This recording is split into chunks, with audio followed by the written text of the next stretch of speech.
スタッフの方、止めてください。注意看，嚣张的日本选手居然在比赛发布会期间用脑袋猛砸中国小伙额头，脾气暴躁的中国小伙无法忍受，当即冲上去与日本狂人扭打在一起。就算工作人员上前制止，将两位拉开，日本狂人还是一副得意忘形的样子，对中国小伙口吐芬芳。看他这副架势，简直要将中国小伙生吃活剐才肯甘心。如此嚣张的家伙，就是被誉为日本踢拳五大金刚之首的神户祥太。神户祥早期只是日本踢拳王者磨砂豆的陪练把师，后期发现自己实力强悍，无人能敌，随即进军踢拳擂台。23岁的神户祥太多次在日本斩获空手道与踢拳冠军头衔。所以，为了留住神户祥太这位日本强将，日本踢拳官方将其列为五大金刚之首，每年都拥有不菲的收入。原以为神户祥太在日本拳坛称王称霸已经很不错了，但是野心十足的神户祥太居然将野心伸向了中国选手，甚至在社交媒体上公开叫骂中国选手。中国人实在是太令人讨厌了，我都说了，中国人和狗不配和我打比赛，他们偏偏却要来挑战我。我在此保证，谁敢来挑战我，我就把谁打进棺材里。听闻如此嚣张的发言，中国跳西王运琪彻底忍不住了，连夜坐飞机前往日本，向神户祥太发起挑战，必须要掀翻神户祥太的踢拳王朝，来为中国人争一口气。只有这样，才能让中国选手们获得更好的发展与前途。要知道，运琪可是在踢拳、自由搏击双领域发展的职业狠人，仅凭一招跳西，就在擂台上一直找不到对手。所以小编认为，运琪今天能够轻松击败日本狂人神户祥太，为国争光。好了，废话不多说，为了让更多中国人看到运琪的精彩表现，麻烦各位帅哥美女长按3秒点赞，小编祝各位早日赚到100万。随着裁判一声令下，比赛正式开始。金色短裤就是中国选手运琪，蓝色短裤就是日本选手神户祥太。两位选手都是各自国家的佼佼者，自然一上来就特别不服气地展开腿法比拼。尤其是日本选手神户祥太站在日本主场的擂台上，自然神户祥太的攻势更加凶猛一些。反观运琪，则是保持中远距离对峙，只有机会合适，运琪才会发起主动进攻。毕竟比赛刚开始，还是要以保存体力试探为主。中国選手、みんな体も強いのもそうなんですけど、パンチとかボクシング技術高いんですよね。はい、特にまっすぐのジャブ、ワン、ツー。それ含めどんどんパンチがうまいんで、それをね、出してくると思うんで、そこをね、神戸選手もね、すごくパンチうまいですし、テクニシャンなんで、そこをどう攻略するかですね。早い段階、秒殺してやると話していたのが、青いグローブの中国ユンチーの方です。それに対して赤いグローブ日本の神戸は、僕はじわじわ痛めつけてぶっ倒そうと思います。そう話しています。ボディいいボディですね。正人さんどうですか？強いですね。いいボディですね。ヒッチはなんか、ゆっくりどういう風に戦おうかなって考えな。表面上神户祥太攻势强悍，喋喋不休，但是实际上运琪早已将比赛距离与节奏控制得很好。眼看运琪准备发起进攻的时候，神户祥太这时候却玩起了小动作，果断用头部撞向运琪额头，然后可怜巴巴地站在一旁等待裁判制裁中国选手。好在今天可是有中国赛事方在台下督战，日本裁判也不好做出太多针对行为，只能示意短暂休息过后比赛继续。ちょっとなんか生意気な感じというか、そういう選手だったんですけど、ここ最近はなんかちょっと達観したというか、なんかこう人が精神的にすごく充実してるなと思いますね。今日ユンチーの右ストレートがちょっと怖いですね。この後に出てくる右強いですよ。ジャブの後に出てくる右。中村さんおっしゃったボクシングテクニック、パンチの強さ。その人がユンチ。青いグローブです。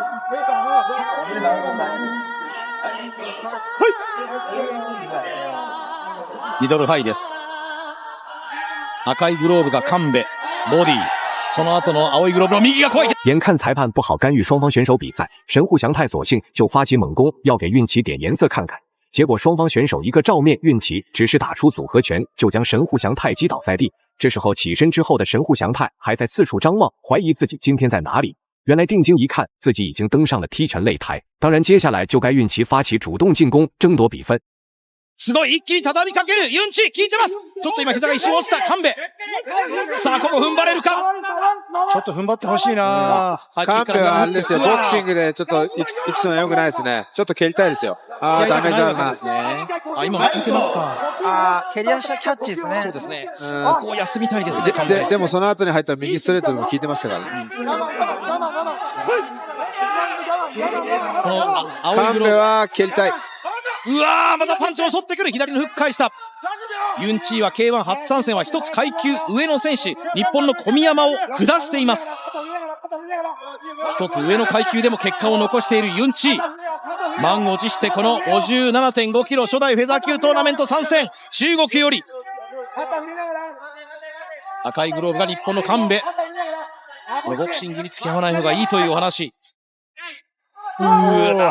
比赛来到第二回合，运奇在首回合不说拿到绝对比分优势，但是也绝对让神户祥太大吃一惊，不敢轻易放肆。毕竟这时候的中国选手运奇还一直没有施展出得意跳膝法，只是在中远距离与神户祥太拼拳换脚。接下来的比赛保不齐运奇瞅准机会对自己施展冷招，猝不及防。想到这里，神户祥太就决定率先压制运奇，然后再寻找一击毙命的 KO 機会。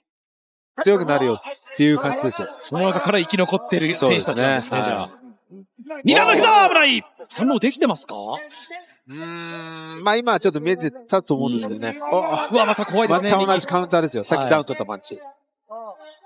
中国の選手結構普通にもう2、3週間に1回ぐらい試合してて。二段の膝だ。すごい。パワーすごい。じゃあ、タイ人みたいな感じなんですね。そうですね。ユンチーマの前回、小宮山選手とやった後に3試合やってるんですよね。二段の膝。着地の時に右のフック狙っていますが、神戸。やっぱり選手。双方互相对峙期间，运奇因为重心不稳，瞬间倒地。结果神户祥太却特别兴奋地举手欢呼。运奇这时候看着神户祥太满脸的无奈，一次击倒就让日本选手激动得得意忘形。那要是让神户祥太拿下胜利，这家伙还得飘到天上。而且回到战斗中的神户祥太勇气十足，特别自信，因为这家伙已经认为自己可以很轻松拿下比赛胜利。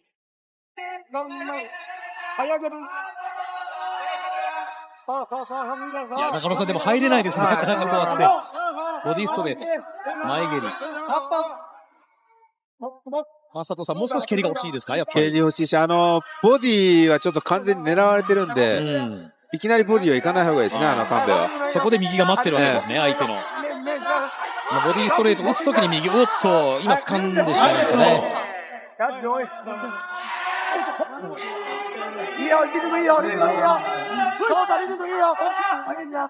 初代フェザー級王座決定トーナメント1回戦の第3試合。左フック、ショート、ユンチー。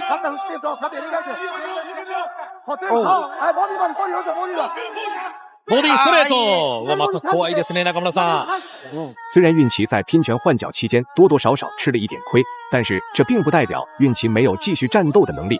毕竟运奇可是一直在保存体力，寻找机会。只要神户祥太胆敢继续嚣张放肆下去，运奇绝对会在对手放松警惕的时候，瞬间发起猛攻，将其击倒。所以接下来的比赛，运奇假装害怕向后撤离，然后寻找机会施展跳膝重创神户祥太。だいぶ1ラウンドよりはいいですね、パンチが入るようになります。ミドル。どうしても掴んでしまうユンチー。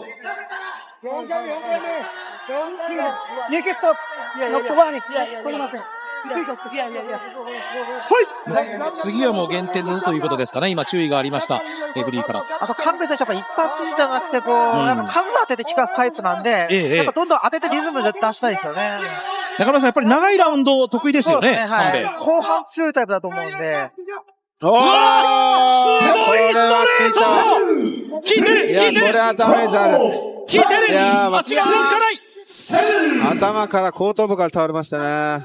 体が痺れています。うわーっとゴングに助けられた。いやもうこれ。うわー崖っぷちです。比赛来到第3回合，上回合结束前，运奇就狠狠给了神户祥太一脚，这也表明运奇已经彻底愤怒，开始火力全开。而且在擂台上，运奇就算愤怒，也一直在认真对待比赛，并没有因为恼羞成怒而暴露防守破绽。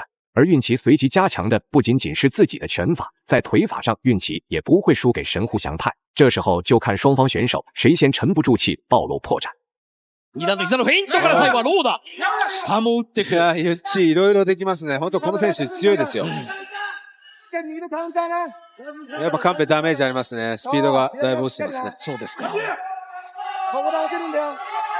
ユンチー5月にはセルジオ・ビール戦、6月にはこの K1 で60キロで小宮山康介からダウンを奪い判定勝利しています。効いた。効いてます。完全に効いてる。人目にかかる。セルジオ・ビール戦にも勝ってるんですよね。ですよね。それ強いですよね。さ